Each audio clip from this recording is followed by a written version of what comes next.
Merhaba, hoş geldiniz. Kanalıma ve mutfağıma sefalar getirdiniz efendim. Bugün harika bir yemek yapıyoruz şıpşak, çok kolay ve pratik. Soğan yahnisi. Hadi buyurun geçelim tarife.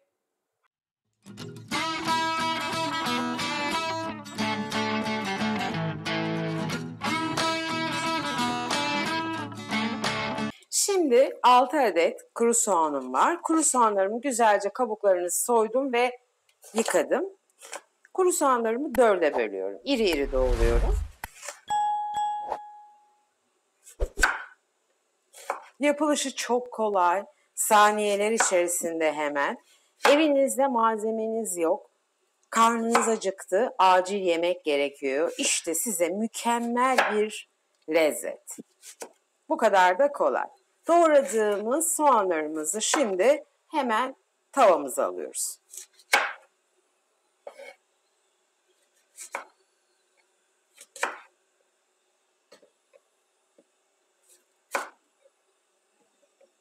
Bir avuç maydanozu da ufak ufak doğradıktan sonra hemen ocağın başına geçiyoruz. Doğrama işlemimiz bitiyor.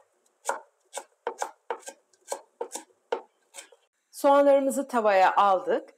Hemen bir 3-4 yemek kaşığı kadar sıvı yağ, ben zeytinyağı kullanıyorum, koyuyoruz. Ve güzelce kavuracağız soğanlarımızı.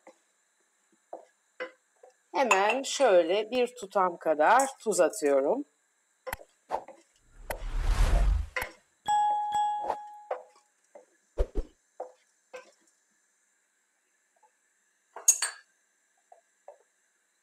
Soğanların bir 2-3 dakika kavrulduktan sonra bir 4 diş sarımsağımı ilave ediyorum. Soğanlarımız bir 6-7 dakikada çok güzel kavruluyor. Zaten kavrulduk ve yumuşadıkça böyle yaprak yaprak açılıyorlar. Çok güzel oluyorlar. Hemen şimdi bu aşamada tuz koyuyorum biraz daha. 1 çay kaşığı kimyon, 1 çay kaşığı kekik, 1 çay kaşığı da kırmızı toz biber ilavesi yapıyorum. Ve 1 yemek kaşığı da salça koyacağım.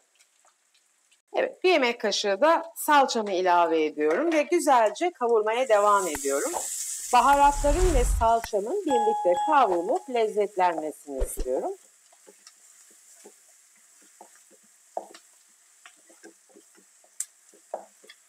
Güzelce karıştıracağız. Salçamızın da çiğ kokusu gitsin. Nefis bir lezzeti oluyor arkadaşlar. Sadece soğan deyip sakın hafiflemeyin, basit görmeyin. Bazen basit yemekler muhteşem bir lezzet çıkarıyor ortaya. Basit lezzetler daha da güzel olabiliyor. O yüzden bir şans verin bu yemeğe, mutlaka deneyin. Zaten daha önce de arpacık soğan mezesi yapmıştım. Eğer ki oradan da denediyseniz kavrulmuş soğanın ne kadar lezzetli ve şekersiz olduğunu biliyorsunuzdur. Soğan kavruldukça içindeki şekeri dışa verir ve müthiş bir lezzet katar. Bu da onun yemeği, yahnisi. Birkaç dakika daha kavuracağız şimdi. Salça ve baharatlar da birkaç dakika güzelce kavruldu. Muhteşem bir koku çıktı ortaya. Bu kokuyu lütfen yapın ve duyun. Lezzeti kokudan anlayabiliyorsunuz zaten.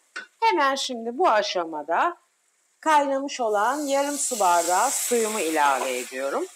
Mideleri rahatsız etmesin, iyice karamelize, güzel bir tat versin, asiditeyi alsın diye 1 tatlı kaşığı şeker ilavesi yapıyorum.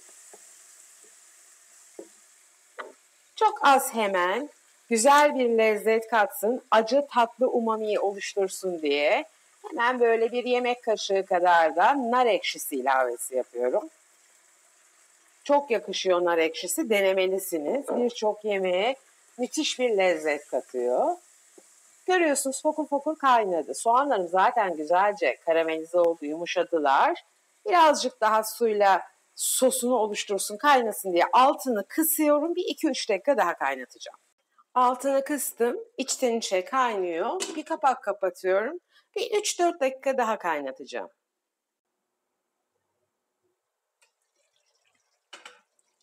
Yemeğimiz nefis bir şekilde pişti. Görüyorsunuz sos gayet güzel koyulaştı. Yahnide arkadaşlar bol salçalı, baharatlı ve yoğun bir sos oluşur. Zaten ister etle ister soğanla ne yahnisi yaparsanız yapın. Amaç bu. Sulu bir şekilde. Şimdi en son olarak da doğramış olduğumuz maydanozları üzerlerine serpiyoruz. Ve biraz karıştıracağız. Hemen de servis edeceğiz.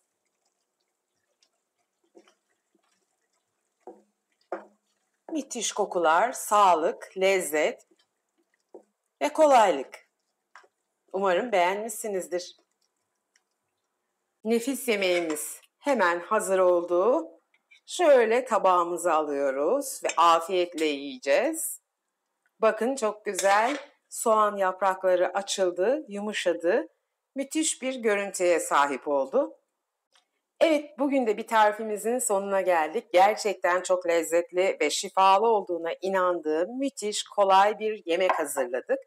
Evinizde yemeğiniz yok, işten geldiğiniz ya da seyahatten geldiğiniz, hazırlayabileceğiniz malzeme de yok. Şipşak hemen soğandan 10 dakikada bu lezzetli yemeği yapıp hem şifalanıp hem de afiyetle yiyip karnınızı doyurabilirsiniz. Umarım tarifimi beğenmişsinizdir. Tarifimi beğendiyseniz videomu beğenmeyi, henüz kanalıma abone değilseniz kanalıma abone olup bildirim zilini açmayı lütfen unutmayın.